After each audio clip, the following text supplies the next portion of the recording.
In a world where great educators are on the brink of extinction came a man destined to save the world. This man is me. Tommy Koch. My journey began at Sherman High School, right here in good old Sherman, Texas. Fortunately, I was paired with sweet Jill Humphrey, a 10th grade world history teacher.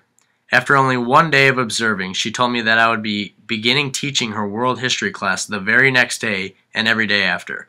Needless to say, I was quite nervous. However, my first day went surprisingly well. After my first week of teaching, I had already learned a great deal. Firstly, I was awakened to the horrors that are lesson plans. Secondly, I learned that low attention span requires various activities in order to maintain attention. In planning lessons, I learned that you must make the material relevant and interesting. Well, as interesting as possible, because I consider myself a history buff, but even I struggle to find interest in legal reform in the 1200s. After the first weeks, I had begun to formulate my own teaching style, as well as learn how to improve efficiency in planning my lessons.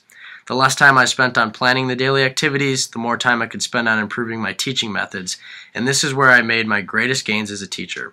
I distinctly remember leaving the classroom one day after the class did not seem highly interested, and thinking to myself, I never want that to happen again. Looking back, I now realize that day greatly helped me. From then on, I was determined to ensure the success of the students. I realized that the students needed to take a personal investment in the class, and the best and most universal way to do this was to establish relationships with all of the students. The stronger my relationship with a student, the more I could ask of them and expect of them. Throughout my weeks of teaching, I truly enjoyed going to Sherman and interacting with the students and helping them learn. I learned a lot about how to reach high school students and how important it is to establish relationships with them. After my 6 weeks, I was sad to see it end, but as they say, it was great while it lasted. On my last day, Mrs. Humphrey threw me a pizza party for me and the class, and they enjoyed it almost as much as all of you have enjoyed watching this presentation. Thanks for listening.